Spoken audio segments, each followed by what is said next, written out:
Chaos on Capitol Hill ensues over President Trump's extreme vetting order, sparking heavyweights like DHS Secretary John Kelly and Speaker Paul Ryan to clear up what they argue is some of the mainstream media's misreporting.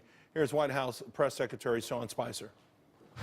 Because when we use words like travel ban, that misrepresents what it is. This is not a Muslim ban. It's not a travel ban. It's a vetting system to keep America safe. It can't be a ban if you're letting 1 million people in. No, I'm not confused. I think that the words that are being used to describe it are derived from what the media is calling this. He's been very clear that it is extreme vetting.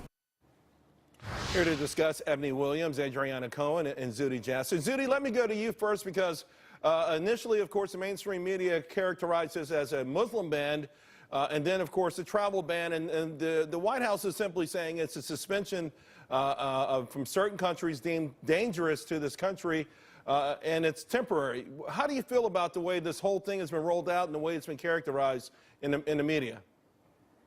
Well, you know, Charles, hold on to your seats. We haven't even done anything yet. The pause was supposed to be to begin to have a conversation in America about what extreme vetting means, and the left has immediately turned it into an identity politic issue, as if somehow all of us Muslims think the same. You have you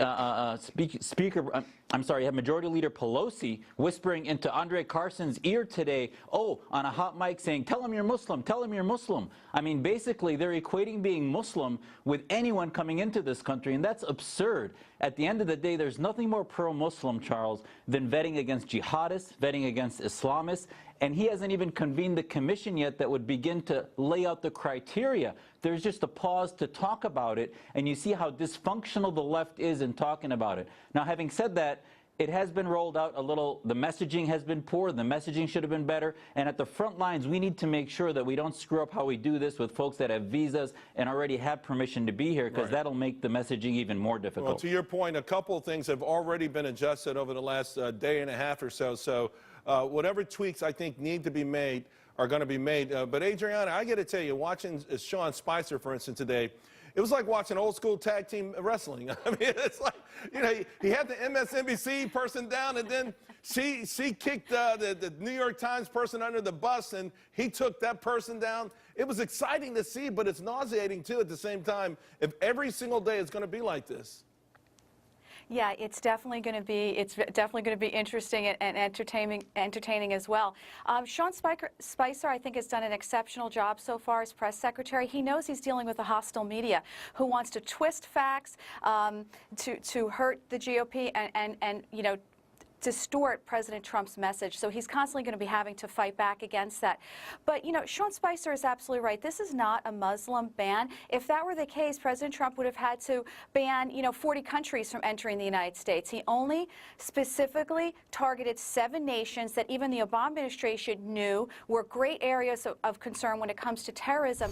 And let's not forget that Muslims are one of the biggest targets of radical Islamic terrorism. So by vetting people coming in from these terror hotspots, President Trump is actually protecting Muslims within the United States because they are also a target of these radical barbarians. And so I just want to remind people that, you know, President Trump is not the first president to have an immigration pause. Many past presidents have done it on both sides of the aisle, and no one on the left accused any of them of Islamophobia. And so I think it's really unfair the way President Trump is being treated. And the bottom line, to your point, it could have been 40 additional countries. But here's the thing, Ebony. We know that the mainstream media has really worked hard with at this war with President Trump and when he was candidate Trump.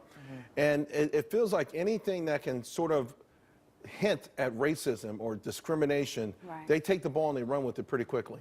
Okay, but here's the thing. I've been consistent, Charles, in acknowledging we know there's a sense of more liberal viewpoints in most people that work in mainstream media. But this is where the administration and President Trump has to take some ownership as well. He himself has called it a ban, Charles, and Sean Spicer also on the ABC Sunday show. Never called it a Muslim ban. But they call it a ban. So when you say that, kind of to your previous guest's point, they have to be consistent in the messaging, because you can't get upset if we're playing semantics when you gave them semantic ammunition. But what about the more incendiary part of this, though, the Muslim ban? targeting Muslims. You know, I mean, you could see, you understand that that's a the different more, point. but Sure. that's the more incendiary part of this whole thing. And I've consistently said the best thing we can do to protect our Muslim brothers here and abroad is make the important distinction between actual law-abiding Muslims and radical terrorists who happen to pervert Islam. That is something completely different. But again, this is where the White House, they cannot make these kind of mistakes, Charles. The messaging has to be disciplined and consistent to avoid this kind of distraction, if you will. All right, guys, let's leave it.